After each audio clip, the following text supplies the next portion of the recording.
Okay, turn that on. There.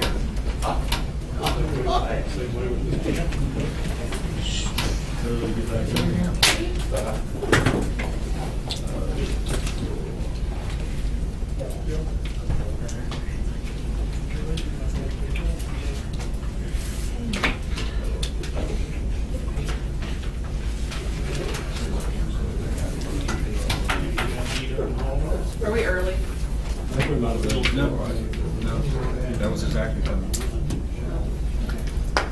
was 8:03, I think. I had 8:03. 8:13. So we're good to go. Yeah, we're on the nose.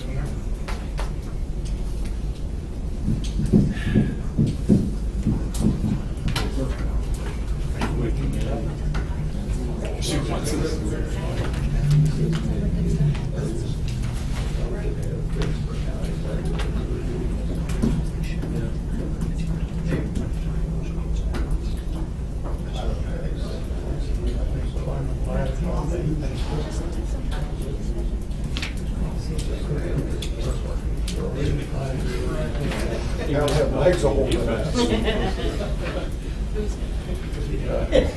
Can you remind me again, what were the municipal court costs before? They were 75.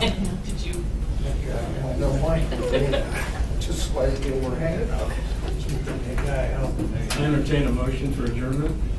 Mayor, I'd like to make a motion, not for adjournment, but I move that the city not appeal the appraiser's report concerning the 2 Chapman properties in the eminent domain proceedings. For a second. You get that motion down, Mandy? I said, I move that the city not appeal the appraiser's report concerning the 2 Chapman properties in the eminent domain proceedings. Motion not to appeal. I'll give it to you. Okay. Rick seconded. Is there any other? Bobby, I'm sorry. Any other discussion? Those in favor, say aye. Aye. Opposed, same. Motion carries. So moved. Moved by Councilman Brown that we adjourn. Second by Councilman Richard. Any discussion? Yeah, we ought to let him. Those in favor, say aye. Aye. Opposed, same. No second. Okay. Katie, do you have anything at this time? No, thank you. Glenn? Just a couple of things. Power plant project, I heard from K-Gas this morning. They're actually bidding the project for the pipeline that we've been talking about. And they're going to have bids due on July 10th. That's Friday. So we'll have actual prices. So we don't necessarily need to accept what it is, but that's the way they're getting the price for the new pipeline itself. So we'll actually know through, I guess, contractors, because they got 3 people that they know are going to actually bid on that thing. So we'll know on Friday actually what the price of that they're going to propose for that is going to be. And that'll be a dedicated high pressure line just for this system. Just for the plant. Yeah, I didn't realize that's what they're doing this morning. I knew they were contacting contractors, but no, they actually said they were actually bidding the thing on the front of it. It's kind of interesting. Anyway, railroad crossings. You notice that railroad crossings have not been fixed as per when we were led to believe as far as the federal grant and all that goes. But we're actually discussing before the meeting here a little bit there. I think the possibility of how railroad land actually been bought and sold. I'm not sure they're still the owners of that. Their normal headquarters, the guy we deal with, is up in Phillipsburg. He hasn't responded. I know one that's changed about 6 months ago. The guy who used to be there is now in Texas. But I don't know if they're the owners of that. I've heard rumors of that. I don't know if that's why they're not completing them, why they're not responding to me or anybody else at this point. So I don't know if they've heard that or not, but that could explain why we haven't seen the repairs yet. We'll try to track down whether or not they still own this piece of track through there. I heard last year they were possibly selling it. I think that's something it's like in Boca Raton, Florida, because they own multiple, numerous short line railroads. Like I said, there are rumors, but I don't have any verification. UP owns the track. That's right, yeah. They actually own the track on that. So anyway, that's all I have as far as any further updates on that. I'll let you know what I find out on that. Okay. Thank you. Do we Were you done with your report? Yeah. I have a couple of questions on your written report. The annual audit, when could we expect to see that? You can expect it at any time. Actually, we got a preliminary audit, I think. We don't have Yeah, a I full told him one to yet. go ahead on it. There's a few Okay. things I want to Couple change. mistakes, so we should get that any time. Probably have to work So about the she's next gonna meeting, start printing. which will be on the 21st. So Are we planning to replace Henry and Thorman, or are we going to promote? we have an interim in there right now. That would be Manny Milvers is filling as interim. Yeah. But yeah, I think we'll. I just saw in the paper where they were looking for another operator. And they're a power plant, Yeah. operator. So I don't think we got anybody to apply for it yet. Is that adding to the crew or somebody else leaving? No, that'd be adding to what you have now. Now nobody else is left. Okay. Next item on the discussion items is the fiscal year 2016 budget process. Yeah, just kind of following through what we're talking about. We do have the audit in, and it's actually looking pretty good.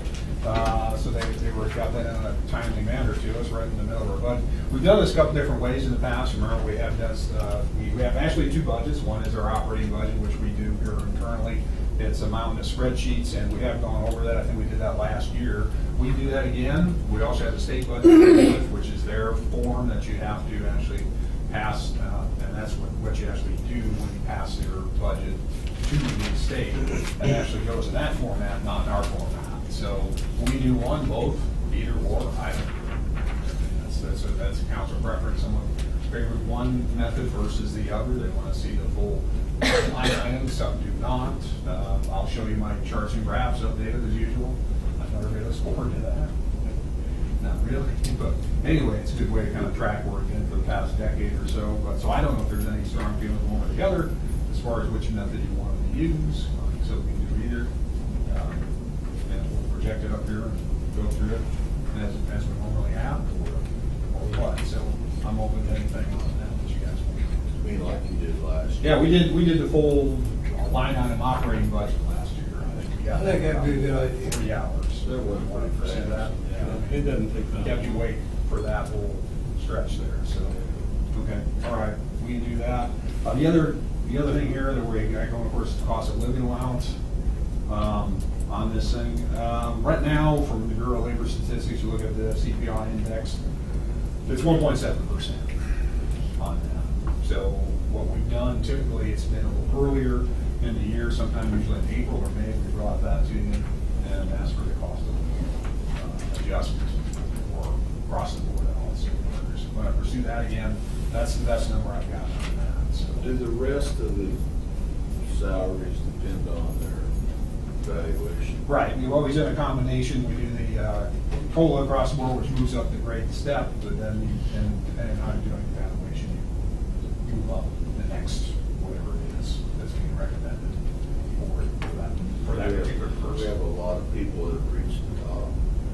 Yeah, that's something we're gonna have to talk about, and because we get to the pay plan here next, is we do have a number of people who've been with us a while that actually what we call topping out their grade step. They will get a COLA, but they're at the top of their range. They can't go any further. So we need to talk about item number 3 out here next. So there's a method to the madness. That is asking. My comment is more of a comment, and that is,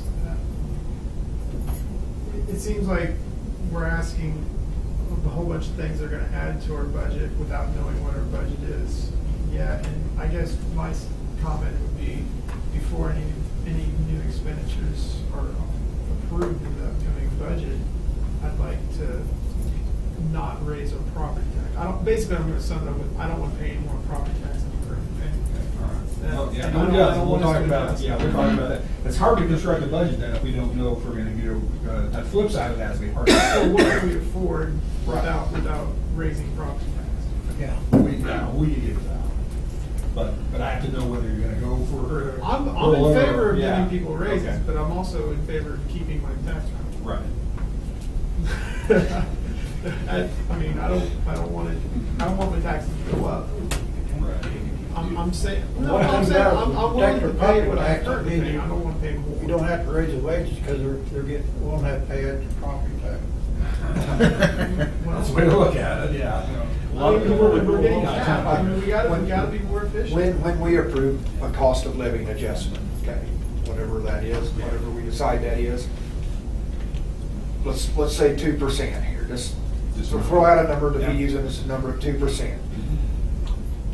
Does like now, does that increase the beginning wage that we was offering 2% for position as well? Right, if you look at a green step, yeah, it increases that up to that 2%. So, I mean, across the board, you increase those. You're not, this COLA doesn't go to the employee, it goes, it's figured, calculated into the Step and grade. step and grade. Right, so whatever step and grade you're at, So that's how it increases. So they're not just- So every step and every grade's gonna, if it's 2%, everybody, or Whatever that's step, gonna right. get a Those are the things that increase. 2% Right, from the, right, whatever you're. from the beginning person's wage to Ronnie's wage, has been here for 40 years and probably topped out by this time. Right, and see, for some folks, that's the only raise they get, because that's what bothers me. We got people at the top of the range, they can do very well under evaluation, but they won't get any further increase, because they're at the top. So there's no more steps for them to go. Well, I guess I would just say, you know, if they can create an efficiency that's saving us money in another area, I would be more than fine with giving that efficiency into the COLA rates. I'm just saying, I have an aversion to paying more in taxes. I think we just had a significant increase last year. I don't think this community is really tolerant of another significant increase, and I think we'll all hear about it if we do Yeah, that. and you should, we do have our overall assessed valuation, kind of going back to budget. We get that at the end of June, so we know what that number already is. And it's a little bit above what we got, not a significant amount, but, you know, I mean, so. that's the hard thing. We're asked to say if we're for giving more money away without knowing exactly how much. Well, the harder thing is gonna come forward in 2 years from that, we have to deal with the Yeah. tax lien. Because I'll have no idea, 2 years in advance, what all these things are gonna cost. This 1.7% was already calculated into the last year's budget, is that correct? Actually, that's a good point. And we're Because actually. it's for this year, Right, not we're for actually, next year. right, but we would have calculated it. Because we're bringing this to you late, so going forward. So you're this right. 1.7, whatever, it's not gonna. Right, it's not actually, yeah, It's not this gonna year, affect next year. even though we're in the middle of it. Right, yeah, it's what we had budgeted going forward this year. Because we always budgeted a certain amount of raises that we anticipated, so it's already there. It's just that we has the answer to that, so. So anyway, any other questions about that? These things are obviously all tied together here. There's an next one. That's why I was asking Right. my question. Yeah, the wage and salary, we haven't done since 2009. We like to do it every 5 years, because then you look at your step and grades and see if your classifications are correct and if they're falling into the whatever. And then we did that out in 2008, and we've done it in 2009, and it's 2015, so by the time we probably get it, it's gonna be 2016.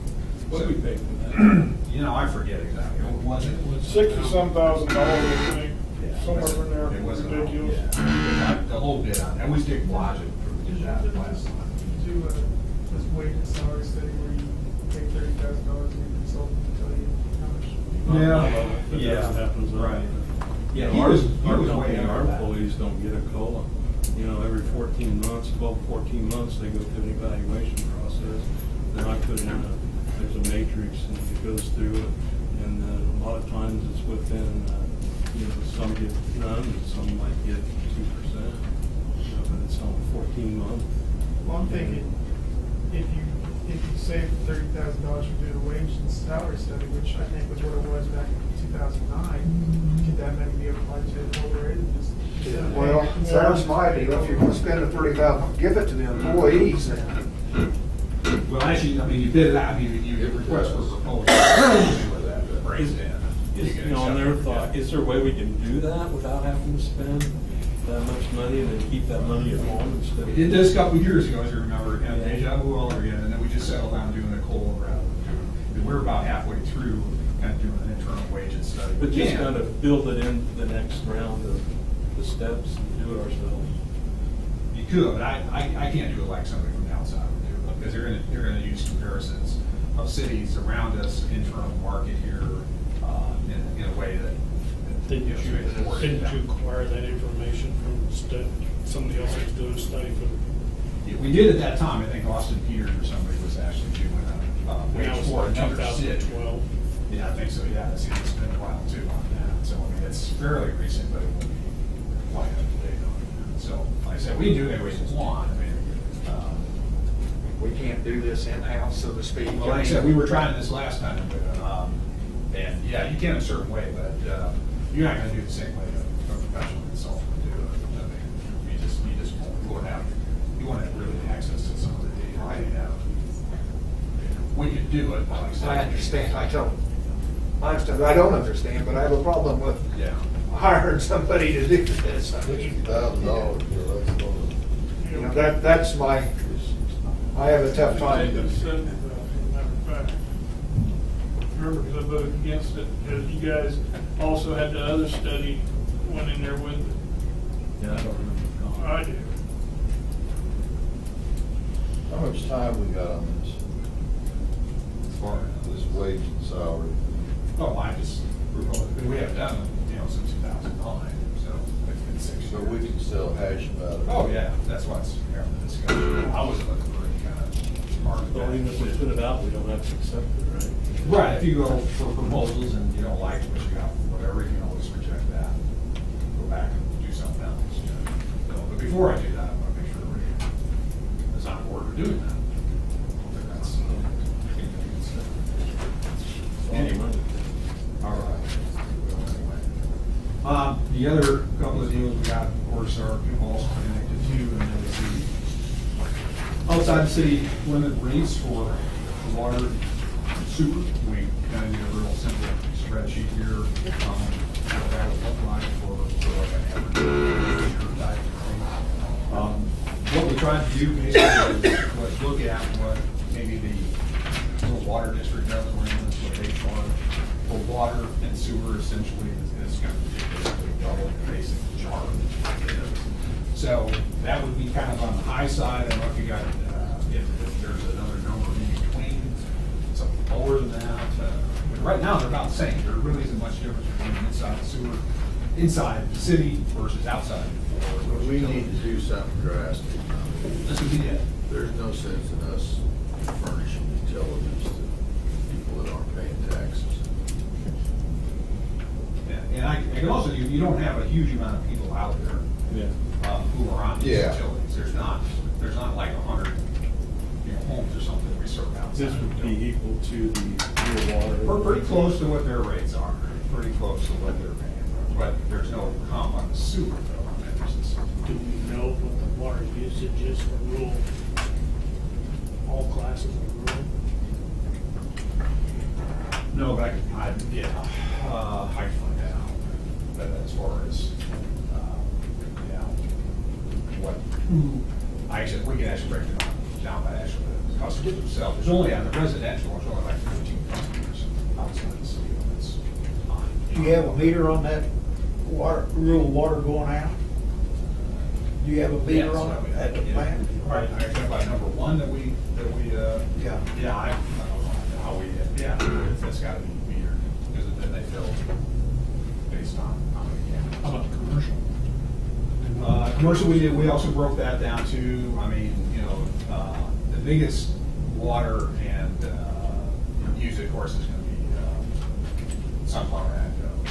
They don't use a huge amount, it depends on how much they're using on their water, water for lawns or something like that. So it's not a huge amount of revenue either way that you go with this thing. So I wouldn't expect, whatever you did with your change of $1 or $5 or $3 is not gonna generate a huge amount of revenue.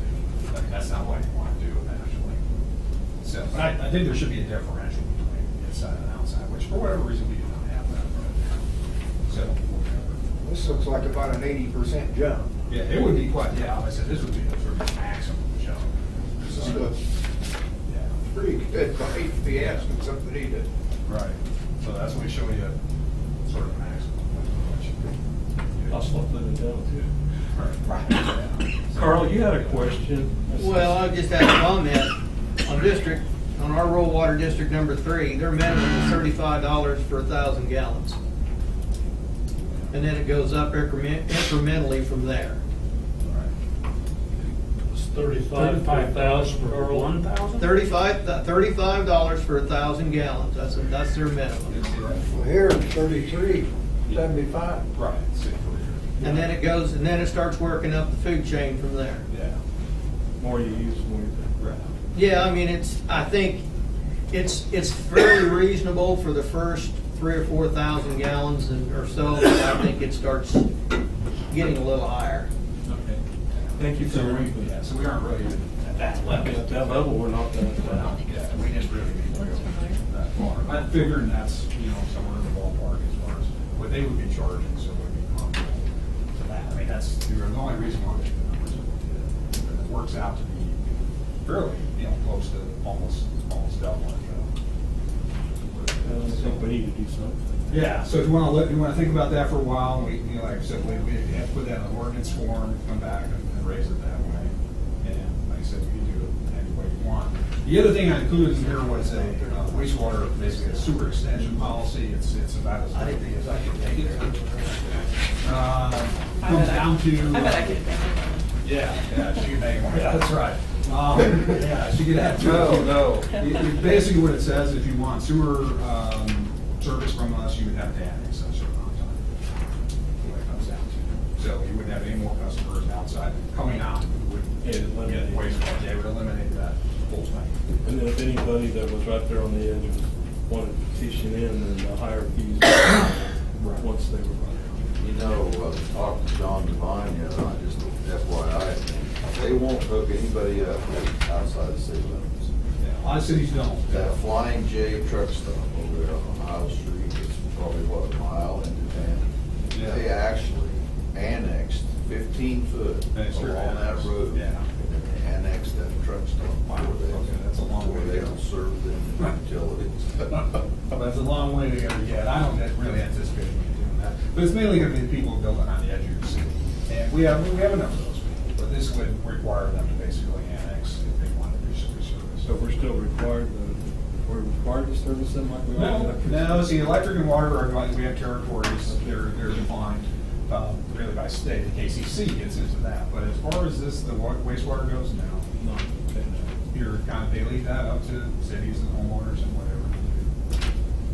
How are we determining, according to this, what the city's utility service area is if it's outside, if it goes outside the city limits?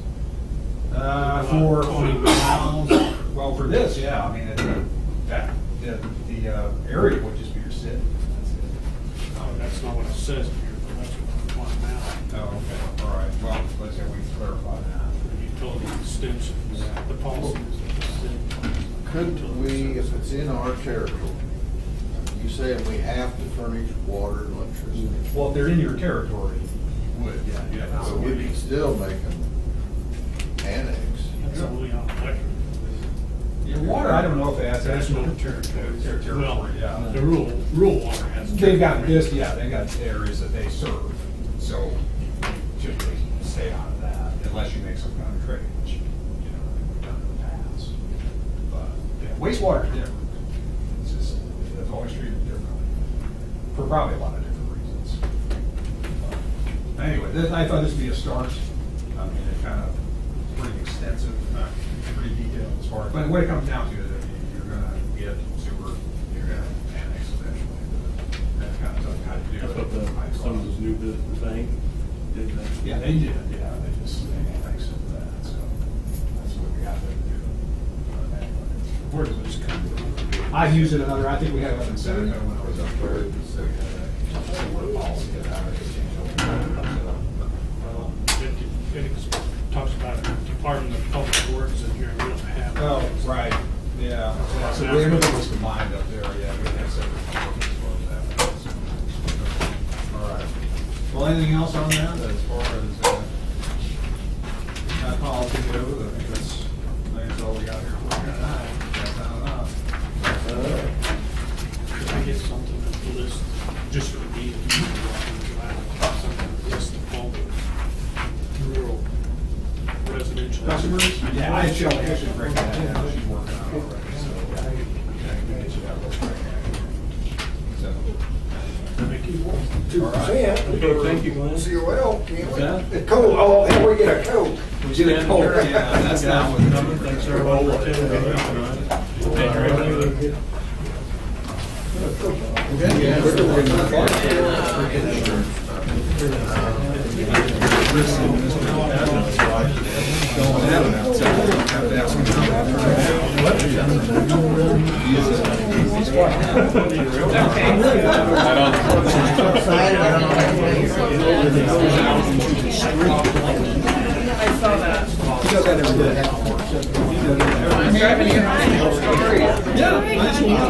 Night, I can see someone. And he's got a little pile of. Oh, am I on